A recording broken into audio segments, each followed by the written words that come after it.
Bonjour peuple de Dieu, bonjour équipe de Jésus-Christ TV, bonjour frère Georges. Je suis le frère Christian Etienne depuis Dakar au Sénégal et je viens rendre témoignage à Dieu pour les bienfaits qu'il a eu à faire dans ma vie, la grâce qu'il m'a accordée surtout, d'être toujours de ce monde parce que j'aurais pu être mort comme la sœur Mesmine qui nous a quittés. Mais il a permis que je sois toujours là et c'est pour ça que je viens rendre témoignage. Je viens lui remercier, lui dire merci aux yeux du monde. Alors je suis le frère Christian Etienne de Dakar, un jeune frère, un étudiant qui me bat, on va dire, depuis un bon bout de temps. Je fais de mon mieux pour marcher dans la sanctification parce que je ne suis pas dans une église, mais j'écoute les enseignements à la maison et je fais de mon mieux en tout cas pour marcher dans la sanctification. Et dernièrement, on va dire il y a quelques mois, il y a plusieurs mois même, j'avais carrément arrêté. J'étais découragé dans cette marche parce que je me suis dit, j'essaye, je n'arrive pas. Je me bats contre des péchés qui fatiguent tous les jeunes, c'est-à-dire la débauche, l'alcool, la cigarette, la drogue, la fornication, la pornographie, la masturbation, le mensonge, la mauvaise foi, la malice, les faux témoignages, tout ça. Vraiment tout ce qui peut, et la liste est même encore longue, vraiment tout ce qui dérange la jeunesse d'aujourd'hui. Et je me battais contre ça, J'ai eu à croiser des gens pendant ma marche, des gens que j'ai voulu influencer de manière positive, mais finalement c'est eux qui m'ont influencé de manière négative. Et là je parle de ceux qui s'appellent frères en Christ. Parce que l'un d'entre eux a voulu carrément que je reparte dans ce qu'on appelle dénomination, mais bon, bref, ce n'est pas ça l'objet de ce témoignage. Donc j'ai eu à marcher dans ce combat-là et je n'évoluais pas. À chaque fois, je rechutais. Je marche un peu, je rechutais. Et il faut ici souligner que c'est parce que j'avais plus l'amour des hommes que l'amour de Dieu en fait. Vraiment, j'aimais plus les gens que Dieu. Parce que si j'aimais Dieu en ce moment, je ne pense pas que j'allais faire ces rechutes. Et un jour, je me suis vraiment découragé. Je me suis dit, peut-être que cela n'est pas fait pour moi. Et je me suis laissé emporter par le vent. J'étais devenu comme une paille que le vent emmène. J'étais comme un poisson que le courant emportait. Donc, je m'étais laissé aller. Je me suis dit, bon, sûrement ce n'est pas fait pour moi. Et dans cette démarche-là, j'avais encore atteint parce que avant d'essayer de marcher dans la sanctification, c'est vrai que j'étais déjà débauché, mais là j'étais encore devenu plus débauché. Et une fois dans cette détresse, dans cette abomination, parce que je pense que j'étais en train de boire des bières, parce que j'étais le genre de personne qui pouvait partir seul, acheter plusieurs bières et s'asseoir et commencer à consommer seul. Et quelque chose me vient à l'esprit qui me fait comprendre en fait que je n'étais pas seul, j'étais entouré de démons et c'était avec eux que je buvais. Mais voilà, donc dans cette détresse-là, j'étais en train de souiller mon corps. Et il y a un sentiment qui est venu en moi qui m'a fait comprendre que mais ça ce n'est pas ta vie, tout ça là ce n'est pas ta vie. En fait, tu es en train de te détruire, tu es souvent en train de te faire du mal pour rien. Parce que ça, ce n'est pas ta vie. Ce n'est pas ta vie. Et j'ai été vraiment troublé ce jour-là parce que j'ai ressenti un grand dégoût pour ce que je faisais. Chose qui n'arrivait plus. Donc, je me suis mis à débarrasser tout ce que j'étais en train de faire. J'ai jeté à la poubelle. J'ai même désinstallé certains jeux que j'avais téléchargés. Et je me suis assis avant de dormir. Je me suis dit, bon, avant de dormir, je vais regarder un film. J'ai mis le film de Jonas. Et parce que c'est ce qui m'est venu à cœur. Et je me suis endormi avec. Quand je me suis endormi avec, j'ai vécu quelque chose dans le rêve, mais bon, ce n'est pas vraiment l'objet de ce témoignage, mais quelque chose qui m'a secoué, parce que quand je me suis réveillé, j'avais le sentiment de quelqu'un qui avait raté le loto. Vous voyez, quelqu'un qui vient de passer à côté de quelque chose de tellement grand. Et vraiment, quand je me suis réveillé, je me suis dit, non, il faut vraiment que je me relève. Il faut pas que je reste comme ça. Et donc, j'ai été remotivé, j'ai été réencouragé à recommencer à marcher dans la sanctification. En tout cas, tout faire, même si c'est pas facile, mais vraiment, je me suis dit que voilà, il faut que je recommence, il faut que je réessaie. Si j'échoue, je me relève. Si j'échoue, je me relève jusqu'à ce que Dieu va vraiment me perfectionner. Et dans cette démarche-là, quand j'ai repris cette démarche, quand je me mettais à prier, j'ai été rempli de pensées impures. C'est-à-dire que des pensées qui n'avaient ni tête ni queue, parce que c'était des pensées qui étaient contre Dieu, alors que moi j'étais en train de prier Dieu. Des pensées vraiment, je ne saurais même le dire ici. En tout cas des pensées impures. Et ces pensées-là m'empêchaient parfois de prier. Par exemple, je peux être là, je vais prier, je me mets à prier, après ces pensées-là viennent. Et c'est quelque chose qui me dérangeait vraiment parce que je m'étais déjà éloigné de tout ce qui pouvait me faire tomber, vraiment. Mais je continuais à être troublé par ces choses.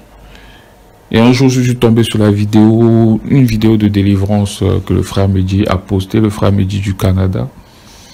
Et je me suis dit, mais si je passais par la délivrance, je n'aurais plus à résister, à me battre. Je pourrais maintenant prier de façon limpide. Je n'aurais plus à combattre. Et vraiment, j'ai été séduit. Je me suis dit, ok, il faut que je rentre en contact avec lui. On est rentré en contact. Et il m'a demandé si j'étais baptisé. Je lui ai dit non, parce que le baptême que j'ai eu à faire au niveau du Congo, c'est passé dans une dénomination. Et ce baptême était fait par recommandation. Donc, je ne peux pas le considérer comme un baptême. Donc, je lui ai dit non. Et je lui ai expliqué pourquoi. Et il m'a dit non, mais si tu veux passer par la délivrance, il faut te faire aussi baptiser. Il faut d'abord te faire baptiser. J'ai dit ok, d'accord. Mais moi, je ne connais personne ici. Je prie seul à la maison. Je ne veux plus m'entourer de frères parce que certaines personnes peuvent t'emmener encore quelque part où tu ne veux plus aller. Il m'a dit oui, d'accord, bon, je vais voir si j'ai pas un frère. Non, c'est moi qui lui ai demandé, je lui ai dit, si tu connais quelqu'un de droit, de sérieux, mets mon contact avec lui, comme ça la personne va me baptiser. Il a dit d'accord, il va chercher. Donc c'est ce qui s'est fait. On s'est laissé et le jour qu'il me contacte pour me dire qu'il a trouvé quelqu'un, il m'envoie une vidéo d'exorcisme. Parce que cette vidéo, quand on voit cette vidéo, ce n'est pas une délivrance, je ne pense pas, parce que je pense que Jésus ne permettait pas aux esprits impurs de parler.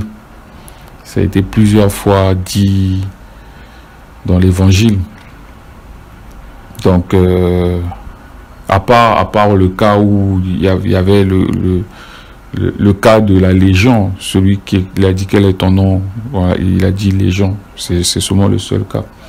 Mais en tout cas, quand j'ai vu cette vidéo, je me suis dit, je commençais à trouver ça bizarre. Après, je me suis dit, bon, lui, il connaît plus que moi. Et dès que je finis l'entretien avec lui, quand j'allume Internet, quand je tombe sur YouTube, je tombe sur la vidéo de Jésus-Christ TV qui dénonçait le groupe de Jésus revient TV, les Béninois, qui étaient en train de faire une délivrance sur une fille, une jeune fille avec les cheveux coupés, et ils commandaient une dague de détruire son cœur, en fait. Et quand j'ai vu ça, j'ai été tellement troublé, je me suis... Vous savez, Dieu parle d'une façon ou d'une autre. Vraiment, la désobéissance, ce n'est pas bien. J'étais tellement troublé, je me suis dit, mais pourquoi je suis troublé comme ça? Est-ce que le truc de la délivrance là, que je veux faire, est-ce que c'est vraiment la volonté de Dieu? Est-ce que... Look at me, you're arrested. Is the part of your kingdom? Yes. Is it? But she won't take it. What happens if she takes it? She's ours. She's yours. How? It's just No. it's sin. Oh, look through me, listen. No, but it's Have you noticed the serpent? the serpents. What serpents? Look at wasp. So where have you been every time we've cast you out? Wait. Waiting. Waiting for what? Place to come back. Oh, waiting for a good place to come back. What's a good place to come back? A door.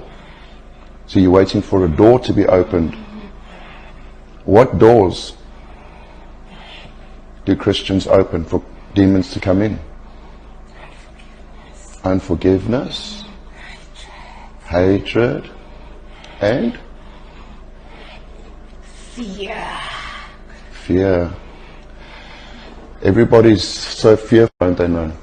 Not all. Not all. Look at me. Confronté le frère, j'ai pris la vidéo de Jésus-Christ TV et j'ai transféré au frère Mehdi. J'ai dit, mais qu'est-ce que tu penses de cette dénonciation, tout ça?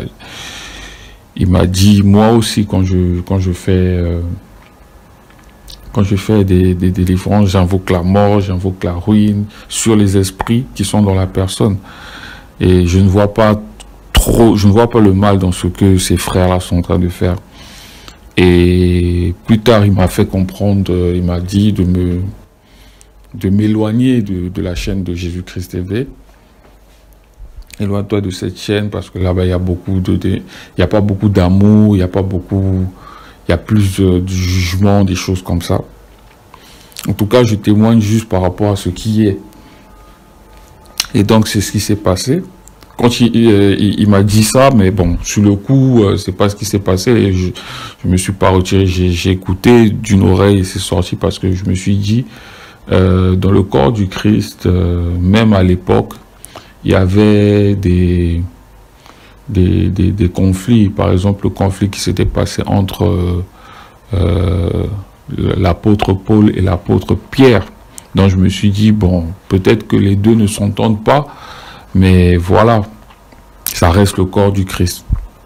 Alors que j'étais juste aveuglé par mon envie d'être délivré, de vivre une délivrance. En fait, je voulais prendre la voie facile, en fait, tout simplement. Donc, voilà, c'est ce qui s'est passé ce jour. Quelques jours plus tard, c'est Jésus-Christ TV qui dénonce le frère Mehdi par rapport au baptême qu'il a publié sur sa chaîne, où c'était une fille qui baptisait une autre sœur.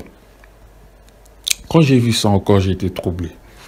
Je me suis dit, mais le frère Georges ne sait pas que dernièrement, j'ai pris sa vidéo que j'ai envoyée au frère Mehdi. Mais comment c'est directement lui-même qui dénonce. Donc je me posais beaucoup de questions. J'étais vraiment dans le questionnement. J'étais vraiment troublé. Et quand cela est arrivé, je me suis dit vraiment, là, on dirait qu'il y a anguille sous roche. Et le jour d'après, c'était le jour où il me présentait au frère. Vraiment, la coïncidence était frappante. Vraiment, c'était même pas une coïncidence parce que le hasard n'existe pas. Et là, je le confirme. Dieu parle d'une façon. Dieu parle tantôt d'une façon, tantôt d'une autre. Et c'est parce que nous ne l'écoutons pas. Parfois, nous sommes aveuglés par ce que nous voulons. Mais Dieu parle. Dieu parle. Ça, je ne peux même pas dire. Le frère Georges ne savait pas. Donc, ça s'est passé comme ça. Il m'a présenté le frère le lendemain. Et je commençais à douter. Parce que même quand il m'avait présenté le frère, déjà dans mon cœur, il y avait le doute. Il me présente le frère. Voilà, c'est le frère qui va te baptiser. D'accord. Il dit, bon, après, je lui ai demandé personnellement s'il connaissait le frère. Il dit, mais est-ce que tu connais le frère? Est-ce que tu connais un peu sa vie? Il m'a fait comprendre. Je ne le connais pas personnellement, mais je sais que c'est quelqu'un qui craint Dieu. Voilà, voilà.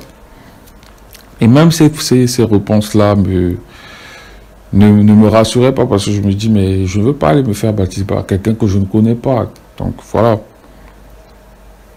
Et c'est ce qui s'est passé. Et c'est ce qui s'est passé ce jour-là. Il m'a présenté le frère. Et on a fixé la date du baptême. C'était un samedi, la première fois. Le samedi arrive et en fait, quand le samedi arrive, j'ai annulé en fait le baptême. J'ai écrit au frère qui devait me baptiser. J'ai dit non, bon, moi, vraiment, j'ai réfléchi. Je ne veux plus me faire baptiser. Lui, il m'a dit d'accord, il n'y a pas de problème. Mais si tu veux, on peut toujours se voir. Au moins, comme ça, on va prendre contact. Et j'ai dit, il n'y a pas de problème. Je l'ai dit au frère Mehdi. Le frère Mehdi n'était pas content du tout. Après, bon, voilà. Il m'a dit, c'est toi qui vois. Et le jour-là, je suis allé. Quand je suis arrivé, j'ai vu comment ça se passait. Parce que là, on est passé de l'envie de se faire délivrer à une histoire de baptême. Donc c'est comme ça que ça se passe. J'arrive là-bas. Quand je suis arrivé, j'ai vu le modèle de la maison, c'est-à-dire les assemblées de maison. Et c'est toujours quelque chose que j'ai cherché ici à Dakar, c'est-à-dire d'avoir des frères qui avaient cette vision-là. Et quand je suis arrivé, vraiment, j'ai été content. Je les ai vus à la maison, tout ça. Voilà, on louait, on priait. Mais je n'avais pas fait attention à plusieurs détails. C'est quand je suis rentré que je me suis rendu compte que, en fait, il y avait un frère qui priait avec la casquette et les sœurs qui priaient avec nous n'avaient pas porté de foulard ou elles n'avaient pas elles ne s'étaient pas couvert la tête. Et quand j'étais là-bas, comme j'étais réellement dans la séduction, parce que j'étais vraiment séduit ce jour-là, je ne me rendais même plus compte, j'avais plus de discernement. Je me suis dit, bon, ok, comme c'est ainsi, je suis arrivé, j'ai vu que vous êtes dans le modèle que je cherche. Si possible, demain, demain, je viens, comme ça, vous me baptisez. Je lui ai dit, ok, d'accord, il n'y a pas de problème. Si demain tu viens, c'est bon. Donc, le dimanche. Et quand je rentre, j'étais dans la joie. Le lendemain, je me réveille et je suis confronté à ce que dit 1 Corinthiens 11. Et tout ce qui est dit en fait. Je crois 1 Corinthiens, laissez-moi, je vais regarder.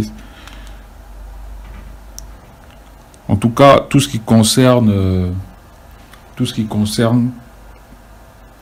le fait que la femme doit se couvrir la tête, que les frères ne doivent pas prier la tête découverte, et tout ça. Je crois que c'est dans 1 Corinthiens 11. Mais si ce n'est pas le cas, vraiment, excusez-moi. Donc, c'est par ça que j'ai été confronté. Je me suis dit, mais là, on est en train de déshonorer Dieu. On ne faisait pas, ce n'était pas un truc qui honorait Dieu. Et le dimanche encore, j'ai annulé le baptême. J'ai annulé le baptême. Je dis non, non, non, frère, vraiment, il y a encore quelque chose qui me retient. Voilà, je préfère ne pas me baptiser. Donc voilà, c'est comme ça que ça s'est passé. Et quelques jours plus tard, j'étais en train de regarder un enseignement et vraiment une pensée diabolique. Moi, je dirais que c'est une pensée diabolique parce que c'est ça qui m'a mis dans l'erreur, qui est venu dans mon cœur, qui m'a fait comprendre que mais Jésus-Christ s'est fait baptiser par Jean-Baptiste, alors que Jean-Baptiste n'était rien devant Jésus-Christ. Effectivement, c'est vrai, mais c'est une vérité mensongère, parce que quand le diable vient parler, même s'il dit la vérité, et là je le confirme, même s'il dit la vérité, derrière il y a le mensonge. Parce que plus tard, quand j'ai lu la Bible, j'ai compris que Jean-Baptiste avait été rempli du Saint-Esprit depuis le sein de sa mère. Et il avait été appelé à ça. Donc ce n'est pas la même chose. Ça ne veut pas dire que quelqu'un qui n'est pas dans la sanctification, qui ne marche pas totalement comme Dieu le veut, peut te baptiser, en fait. Parce que c'est comme ça que j'avais compris ça. Je n'ai pas dit que je suis Jésus, en fait, ou comment. Non, loin de là. Moi, je suis un grand... Je suis toujours un pécheur, je suis toujours un pécheur. Et j'ai été un grand pécheur. Je ne peux pas me comparer. Vous comprenez ce que je veux dire. Mais c'est cette pensée qui est venue me mettre en erreur. C'est-à-dire, même Jésus-Christ a été baptisé par quelqu'un qui n'était pas digne de toucher ses pieds. Et non, toi, tu es en train de dire, voilà, pour qu'on te baptise, il faut que ce soit forcément quelqu'un de... Donc c'est comme ça que c'est venu. Et quand c'est venu, moi je me suis dit, mais apparemment c'est moi qui suis en train de bloquer les choses. Je n'ai pas discerné si ça venait de Dieu ou si ça venait d'ailleurs. Je me suis dit que vraiment c'est moi qui suis en train de bloquer ma vie. Voilà, je pourrais passer à autre chose, commencer à marcher, à rentrer dans le désert, passer par les eaux de baptême. Donc, c'est ce qui s'est passé. Quand j'ai eu cette pensée, j'ai contacté le frère et le lendemain, il m'a baptisé. Mais quand il m'a baptisé, déjà, l'autre frère avait toujours sa casquette, la sœur n'était pas voilée. Mais moi, je me disais, bon, il faut que je me fasse baptiser, il faut que je me fasse baptiser. Et quand j'ai été baptisé, en fait, j'ai été induit en erreur, premièrement parce que on n'a plus jamais parlé de délivrance. Deuxièmement, parce que je suis devenu plus pire qu'avant. Je me suis retrouvé en train de regarder la canne dans un bar. Les choses que j'avais déjà arrêtées. Les choses que j'avais arrêtées. Je me suis retrouvé à regarder la canne dans un bar. Moi, je regardais le football.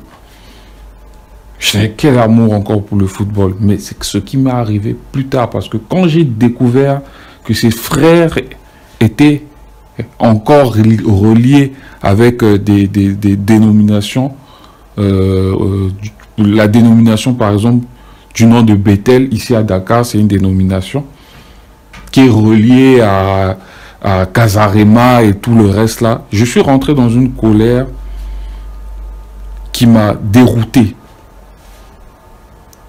Donc quand je suis rentré dans cette colère, au lieu d'aller demander pardon à Dieu, je suis reparti dans tout ce que j'avais vomi. Et Dieu encore, dans sa bonté, dans sa miséricorde, il est venu me faire sortir de là. Aujourd'hui, je ne suis pas toujours droit, mais je me bats, je m'efforce, je fais de mon mieux. Par sa grâce, il me soutient. Et je lui demande encore beaucoup de force, beaucoup de courage, afin que réellement j'arrive au niveau de la sanctification totale. d'une sanctification vraiment totale pour le plaire. Parce que réellement, les gens parlent de mystère, les gens parlent de délivrance, les gens parlent de prophétie. Faites attention.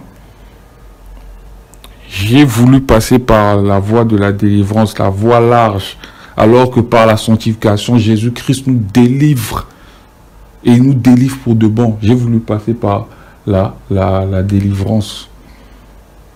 Voilà comment je me suis perdu. Voilà comment je suis même devenu après pire. Parce que les voix que j'écoutais parfois quand je priais là, ça avait même doublé. Donc vraiment, c'était le témoignage que je voulais faire passer. Que Dieu nous garde près de lui, qu'il nous donne vraiment le discernement.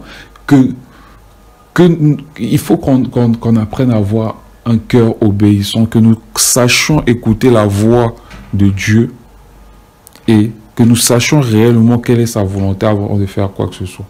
Parce que souvent, on veut se précipiter et c'est là que beaucoup de choses peuvent arriver. Moi, j'aurais pu être à la place de la sœur Mesmine. Vraiment. Vraiment. Mais vraiment, Dieu m'a fait grâce. Je suis encore là, je suis en vie. Vraiment, c'est le témoignage que je voulais partager avec vous. Il y a d'autres détails, mais bon. Je pense que le plus grand a été dit parce que Dieu aussi m'a parlé dans les rêves. Dans les rêves, il m'a parlé, il m'a fait comprendre que la route que j'étais en train de prendre n'était pas la bonne. Mais je n'ai pas eu le discernement, je n'ai pas pu comprendre que c'était ça sa volonté. Parce que j'étais déconcentré, je n'étais pas... Enfin, je ne sais pas quoi, je ne saurais quoi dire, mais en tout cas, c'est ce que je voulais partager avec vous. Soyez bénis au nom de Jésus-Christ. Amen.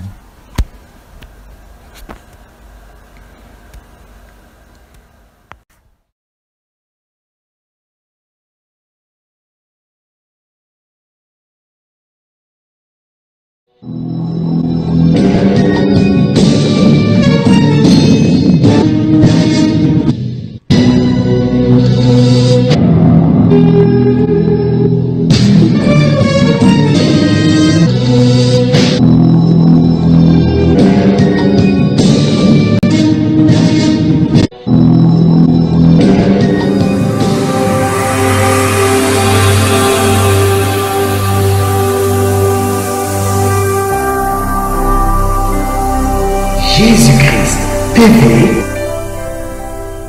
vous connaîtrez la vérité et la vérité vous affranchira.